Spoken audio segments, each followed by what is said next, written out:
এই এলাকার মধ্যে এমন কোন ব্রাজিলের সাপোর্টার আছে যে আঙ্গুর উপরে কথা কইব? তাই বন্ধু ব্রাজিলের জার্সি বললো আর আমি আর্জেন্টিনার জার্সি বললাম। বন্ধুরা 2026 বিশ্বকাপ শুরু হয়ে গেছে, কিন্তু পুরো ফুটবল বিশ্বের নজর এখন যে দুইজন দলের দিকে। তারা আর কেউ না, তারা হলো আর্জেন্টিনা এবং কি ব্রাজিল। দুই দেশের পরাশক্তি এবং কি দুই দেশের কোটি কোটি সমর্থক। আর যদি এই বিশ্বকাপে আর্জেন্টিনা এবং কি ব্রাজিল মুখোমুখি হয় তাহলে কে জিতবে? বর্তমানে স্কোর অনুযায়ী কোন দল বেশি শক্তিশালী, কার আক্রমণ বেশি ভয়ঙ্কর এবং কি কার ডিফেন্ডার বেশি মজবুত, মানে এক কথায় বলতে গেলে কার হাতে উঠতে পারে বিশ্বকাপের ট্রফি। তো আপনিও যদি এদের কারো ফ্যান হয়ে থাকেন তাহলে শক্ত করে বসে যান, কারণ আজকের এই ভিডিওতে আমরা এসবে জানতে চলেছি। তাই ভিডিওটি পুরো দেখার জন্য অনুরোধ রইল। তাহলে দেরি কিসের, চলুন মূল ভিডিওতে চলে যাই।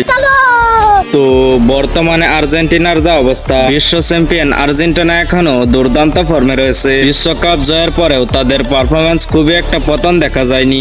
বাপে করছে আর্জেন্টিনা, দাদাই করছে আর্জেন্টিনা, আমার 14 পুরুষ করছে আর্জেন্টিনা।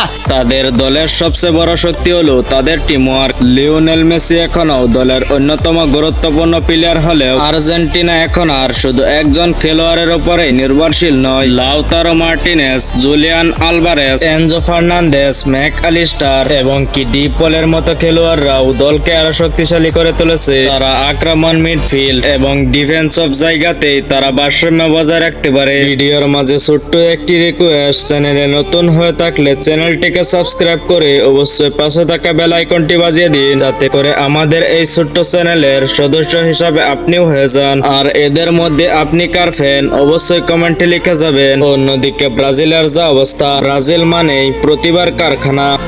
মিস্টার ব্রাজিলিয়ান, তোরে আত্রা যে কান্দ জিল্লা রইছে এটা ভালো লাগতাছে না? প্রতি কয়েক বছর পর পরেই তারা নতুন নতুন তারকা খেলোয়াড় উপহার দেয়। বর্তমানে ব্রাজিল দলেও তারা ব্যতিক্রম নয়। ভিনিসিউস জুনিয়র, রদ্রিগো, রাফিনিয়া এবং কি আরো অনেক প্রতিভাবান খেলোয়াড় রয়েছে ব্রাজিলে। এবং কি ব্রাজিলের সবচেয়ে বড় শক্তি হলো তাদের গতি এবং ব্যক্তিগত দক্ষতা।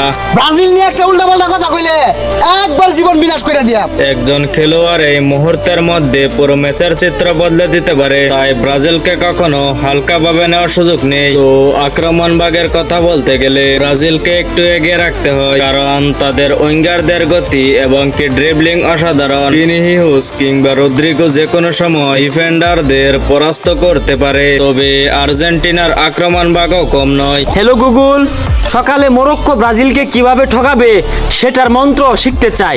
লাউতারো মার্টিনেজ এবং জুলিয়ান আলভারেজ বর্তমানে বিশ্বের অন্যতম কার্যকরের ফরোয়ার্ড। তো আজকের এই ভিডিওটি এই পর্যন্তই। আর হ্যাঁ, ভিডিওটি ভালো লাগলে লাইক দিতে ভুলবেন না।